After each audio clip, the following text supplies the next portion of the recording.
I have been riding bikes for a very long time, and whilst I'm always learning new things like chain waxing or why I should now eat 3 times as many carbohydrates per hour as I used to, and the increasing importance of zone 2, and also zones 4, 5, 6, and probably 3 as well, now I think about it. The fact is, it's rare that something new takes me by surprise. But last year, something made me question whether or not I've been getting dressed for cycling all wrong. Yes, getting dressed. Not that it is in fact weird to go commando under cycling shorts, or that pockets in cycling jerseys should go at the front, but that I've been wearing too many clothes. Yeah, put simply, have I been overdressing and getting too hot in winter?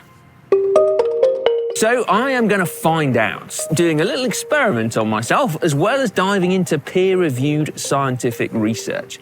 Will what I find out lead me to genuinely rethink what I wear and how I approach cold weather riding?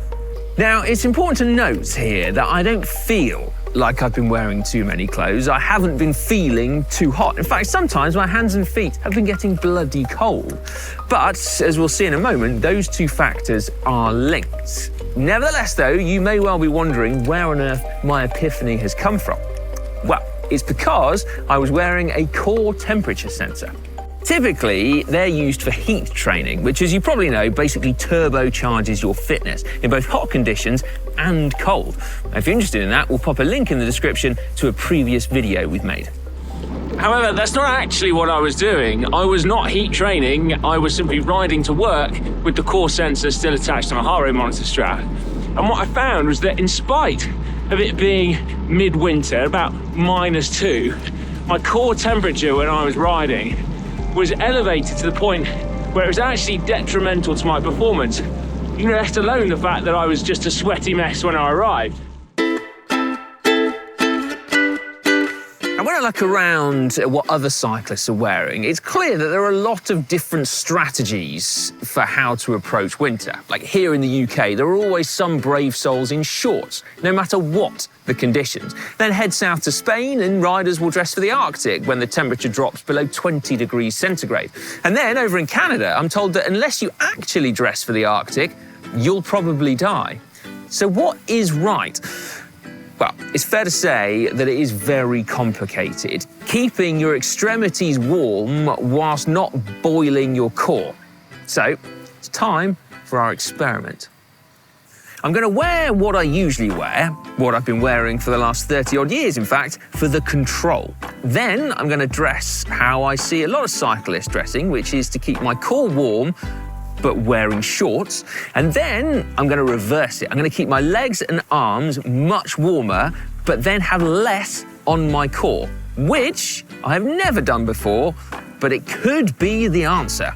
I'm going to measure data using a power meter to keep my effort consistent, and then I'll be wearing 2 core temperature sensors, one in the usual place on my heart rate monitor strap, and then one on my quadricep, my thigh. I'm ready. So, control run. This is what I would choose to wear on a day like today, where it's overcast, 5 degrees, a little bit humid, cold wind, but compared to Canada, absolutely fine. So I've got a windproof gilet on, I've got a long sleeve thermal top, and then I've got like a thin long sleeve base layer, normal pair of tights, I'm gonna have windproof gloves, and I got windproof overshoes. And then, yeah, that's basically me. I also, just off camera, come and join. Hello. I've got someone to keep me company. Alex, you look like you're wearing exactly the same as me. Long sleeve base layer. Yeah. Thermal long sleeves. Windproof gilet, or vest as some people call it. Winter gloves, bib tights, and bondage overshoes. So we are literally exactly the same apart from your jazzy overshoes. Well, they kind of match your helmet. Yeah, okay. Right, now, it's important to note that Core have said that we should expect our core body temperatures to rise when we're riding, up to about 38 degrees, and then it should stabilise from there, okay? Sounds nice, because I'm actually freezing right now. I'm a little bit chilly. Come on, let's go. Core have also said that we want to look at both my core temperature and my skin temperature. So research has shown that if your core temperature rises too far, you lose performance. But research has also shown that if it drops, surprise, surprise, you also lose performance, and really dramatically. 1 degree sees a drop of up to 70% in a simple time to exhaustion experiment. But participants dropped 65% even if it was just half a degree lower. Now that makes a lot of sense, and most of us would only ever get that cold in exceedingly rare circumstances, thankfully. But what was also super interesting about that study was that researchers repeated it, but this time they kept the participants' core temperatures the same, but just lowered their skin temperature instead.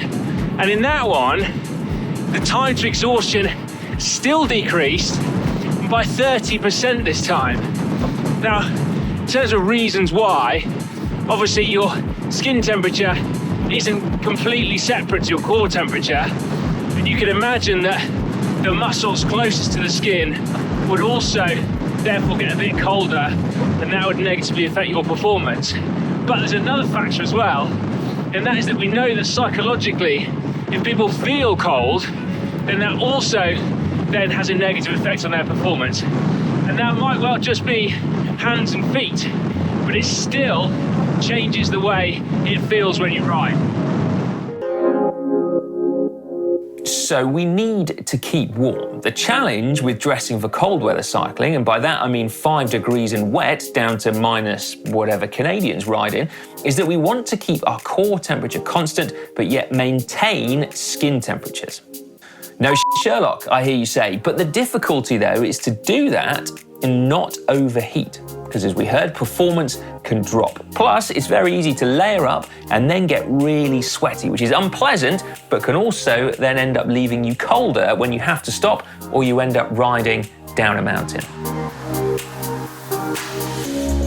Okay, a little update for you. It's quite blustery out, isn't it? Just a little bit windy, just a little bit windy. But so both of us started out feeling a little bit chilly, mainly because of my faffing around changing bib tights. What's your core temperature reading now, Alex? Okay, I'm currently at 37.6 degrees. It's just clicked up to the 0.6. Okay, fine. I'm exactly the same. Not only with clothes buddies, with temperature buddies as well. When I started out this ride at 37.0. Yeah, so yeah. Okay, so we're following along with what Core said would happen, but neither of us are burning up yet. No. Well, I've definitely got a sweat on, I think. I would describe it as a nice temperature right now. Yeah, we've got 30 minutes of riding on the clock.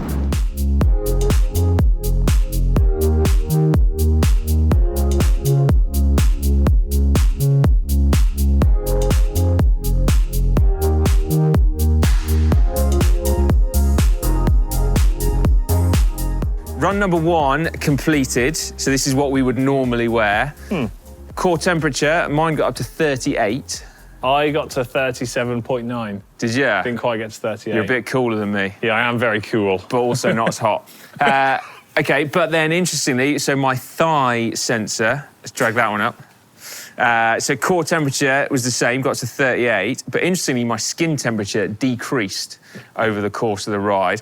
So it was down at 26 was the lowest. Yeah? Yeah. Oh, fair. My core and skin temperature has obviously just cooled down as we've done the last little bit of ride. But my skin temperature peaked relatively early, and then it's like gradually tailed off. Well, maybe that's to do with the speed and the headwind we were riding into. Either that or the sweat, because both of us said, we feel really nice and comfortable after 30 minutes of riding, but now I've sweated through my base layer, and actually it's chilly. As soon as the wind comes, I'm like, whoa, which is exactly what I've been trying to avoid, right? Is getting like a real head of steam up, sweating, and then getting cold. Yeah, because not only does your kit keep the cold out, when you've sweated, it can't get rid of that. So then it's like, well, that's stuck there. Exactly. Yeah. Right, run number 2. You fancy putting some shorts on, mate? Yeah. Yeah, that'll be nice. Shorts and a warm top. Yeah. Brilliant.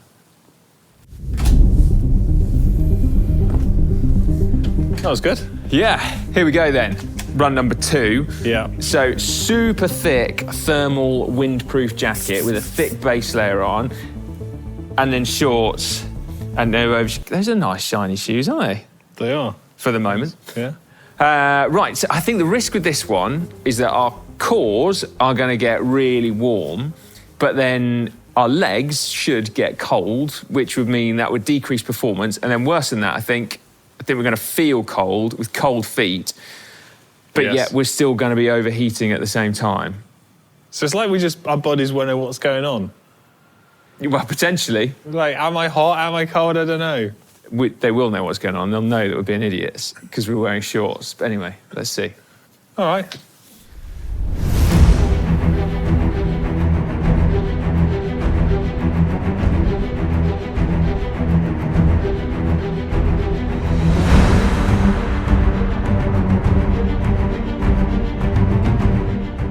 While I'm out riding, I thought that with the power of editing, I would also take the opportunity to dive a little more into some science. So the research that I quoted earlier was done on cyclists in an indoor test. Now, I'm not going to lie, I would not have wanted to have volunteered for this one, not only because of the use of rectal thermometers, but nevertheless, the results are pretty valuable. So thank you to those brave cyclists. However, not much else has been done on cyclists, but there is plenty of research into cross-country skiers for whom cold weather performance is literally a day-to-day challenge.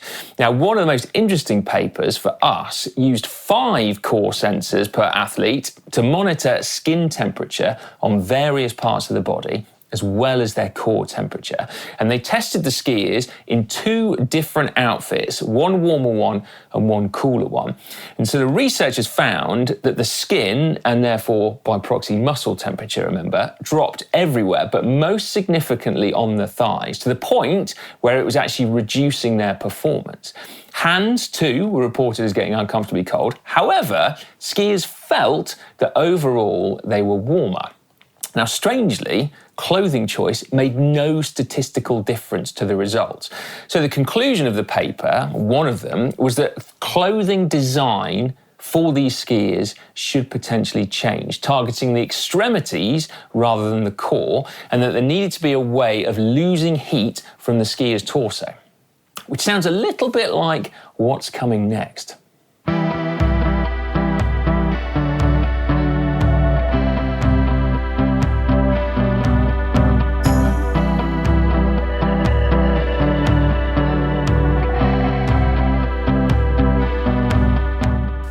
That was unpleasant, wasn't it? Well, it was nice riding along chatting to you, but in terms of body temperature regulation, I feel very confused and conflicted because cold, incredibly hot. Yeah, like I feel cold. My core temperature is a little bit lower than the previous one, but not by much. I'm like 37.9 as opposed to 38. What's super interesting as well is actually the skin temperature on my quad is the same as on the previous one, so that hasn't changed. So even though my feet are bloody freezing... Yeah, mine are icy cold. Yeah, actually, my quad hasn't changed. Yeah. But because I feel cold, that also is going to have a negative effect on my performance. I think because I've sweated so much in this top underneath here, I'm now actually like freezing cold because it's immediately cooled down and I've stopped. But when we were riding, my legs were really cold. My upper body was feeling like it was overheating. It's so hard to explain. It just feels weird because I've got so used to trying to like regulate my temperature and dress correctly. Yeah, well, it's going to be even weirder on run number 3. You're bowing out at this point, aren't you? Because you haven't brought random stuff like I have. I wasn't down for the weird bit. All right, things are going to get weird, mate. This is totally bonkers. Never in my life have I dressed like this, but the theory is sound, based on that research and my own creativity, should we say. So what I've got, right, is I've got arm warmers and a thermal top, and then I haven't got a vest. So under there is just bare skin. The idea being that I'm going to keep my extremities warm, but hopefully I'm not going to get super sweaty because my core is going to have a little bit more airflow. But then my legs, I've got windproof tights and then these outrageous overshoes. So my legs also should be nice and toasty. The question is, will I stay warm and will it actually feel any better?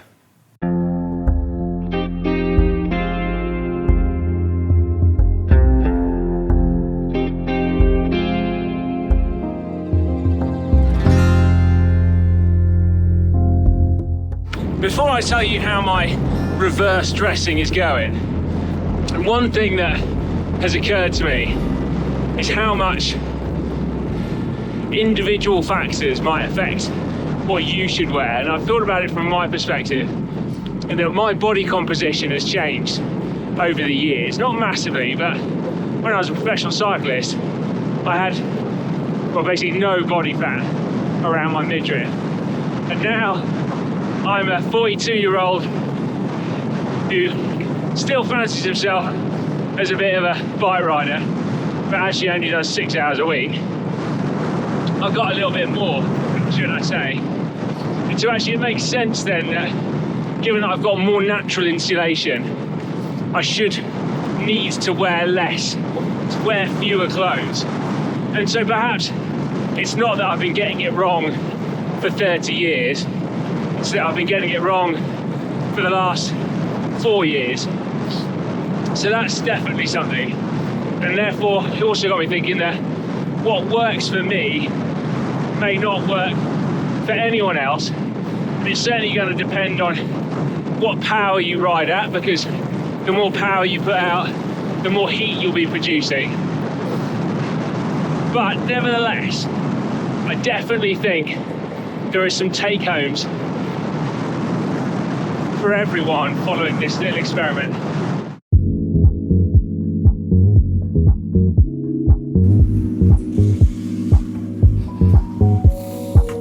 Well,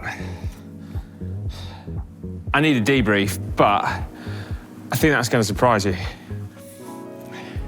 Genuinely. A few days have passed now since my tests, in part so I could actually double check my findings, do a bit more riding, because frankly, I am struggling. I am genuinely struggling to get my head around things. Because the final test, that one where I was dressed like a total idiot, it was really, really good. Both in the way it felt and backed up by the data I got from the core sensors. And I actually checked with one of the boffins at core, Brian, thanks Brian, and he said that the data looked solid. So in essence, what I found was that those first two tests, you can see from the core data that my legs became colder than optimal, particularly with the shorts. Then I was really at a level where I was losing performance. So my skin temperature dropped to 26.7, which is not far above that study which showed a 30% reduction in time to exhaustion. However, my core temperature was elevated to 38 degrees, and as a result, my torso felt sweaty and uncomfortable. Now, on the final run though, dressed like an idiot, remember, the skin temperature on my legs was much higher at 30 degrees, so my muscles were able to work optimally. And that was backed up by how it felt. My legs just felt good, basically, like I could press on the pedals and dance up climbs, whatever I needed to do.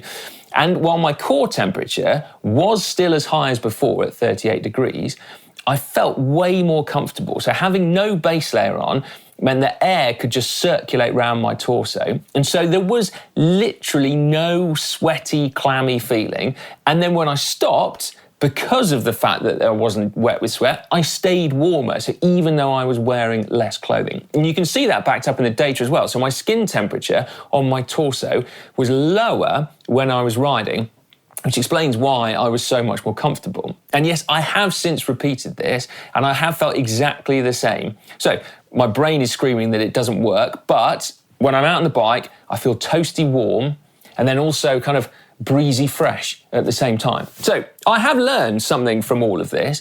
I need to keep my legs and my arms warmer when I ride, and that while I've long suspected that windproof layers on my torso make me feel uncomfortable, now I've got some data to back it up. And not only that, I need to go one step further and actively wear less.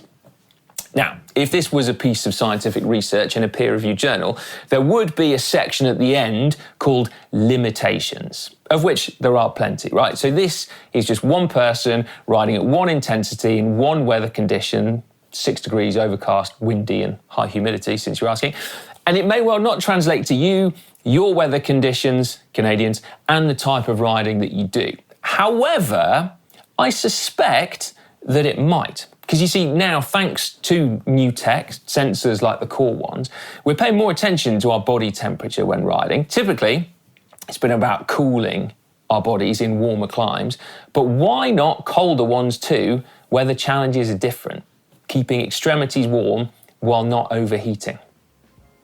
Let me know what you think about all of this. Have I struck upon something, or am I completely losing the plot? Although, before you say that I've gone bananas, I think you have to try it, okay? Because 10 years ago, if I told you that the Tour de France would be won on 30mm wide tyres ridden at 60 PSI, you would also have said that I was bananas. But I am having trouble convincing even my colleagues here at GCN. Connor's done that thing where he's sort of raised his eyebrows and gone like, "Ooh." But believe you me, give it a try. Let me know in the comment section down below. Anyway, like I say, I'm really looking forward to reading your thoughts on this one. So please do get involved and give the video a thumbs up if you've enjoyed it, or you've at least appreciated the fact that I've tried with something new.